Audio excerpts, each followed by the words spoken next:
These are some of the skills that, if you will, are my community organizing skills, right? It's be able to gauge, where you are, be able to read. I mean, in communication, half of communications, is about listening, right? So it's about understanding that. So all of my art pieces are layered. You can just look at the diatom painting that's hanging at City Hall, and it's just a gorgeous piece of art. It's got nice colors, and it's got solid composition. It's beautiful. So you look at it and you go, oh, it's beautiful. And you can stop there, or you can continue going down the path of layers. So sometimes the art is just as a way of getting you into the conversation. To me, experientially is the way I succeed, and that's why so many of my works are participant-driven projects, as opposed to just looking at something passively. I think one of the more important things I've done as an artist is something called the Reclamation Project. The Reclamation Project is where I engage people in planting mangrove propagules on Biscayne Bay, on this very island, and on the adjacent island in Virginia Key, and in other locations across Biscayne Bay. And to me, the idea of having you collect mangrove propagules, put them in vertical gardens, these installations that I did all over Lincoln Road and in a bunch of schools across the community and permanently at the Science Museum. Having you become a custodian, a caretaker about the mangrove, and understanding why you need to do that because of the role of mangroves in creating coastal habitats and their importance on sea level rise, climate change, hurricanes, the powerful role that mangrove forests, coastal forests play. Having you become a steward of it, an actor who yourself is growing those plants, and then having you educate your peers, whether it is at the Starbucks on Lincoln Road and you're the barista, telling the visitor what the heck that installation of cigar-shaped things on a wall is, or whether you're at Palmer Trinity as a high school student and every single one of you have adopted a mangrove propagule and you care for it every day. By giving you that role of stewardship and ownership in the process, I allow you to become more and more engaged. And then at the end, you plant it. You literally are responsible for taking that little propagule and putting it and planting it on Biscayne Bay. So to me, those kind of processes are the ones that I use. Those to engage community, to have them come to their own conclusions. And I think the powerful thing that art does is that it helps reframe, the way you're looking at something.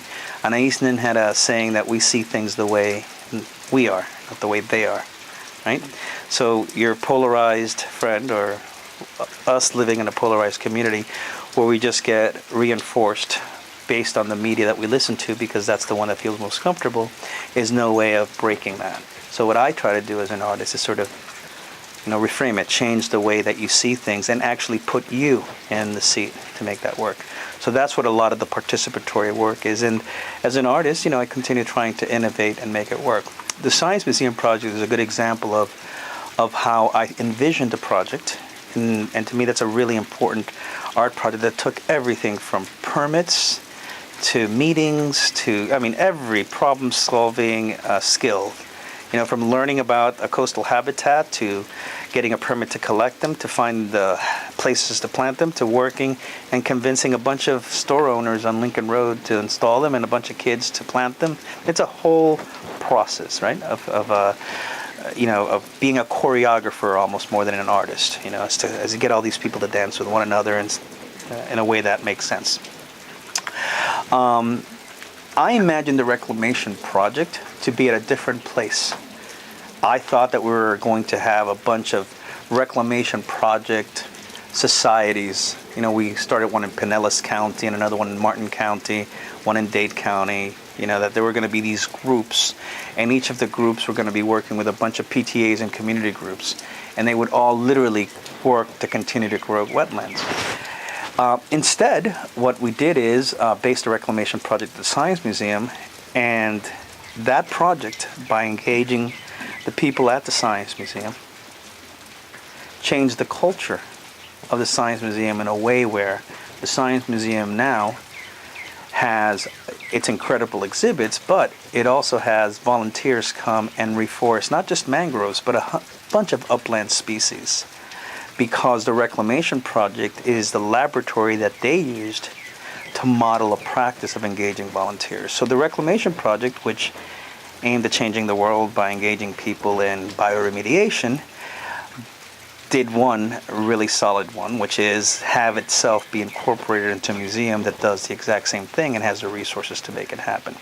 So whereas I didn't start at the beginning thinking that that's what the reclamation project would be, it ended up being really successful in its ability to do that. And I think as artists we have to let go a little bit and understand that, you don't know what I don't know. Some do, but I have no idea what a painting is going to look like when I start, sketching it with charcoal on a piece of canvas. And I improvise along the way. And in many ways, I kind of have a sense of what I want, but I'm learning as I go. And I think with my community-based art or my participatory art, you especially have to be able to let go and understand that.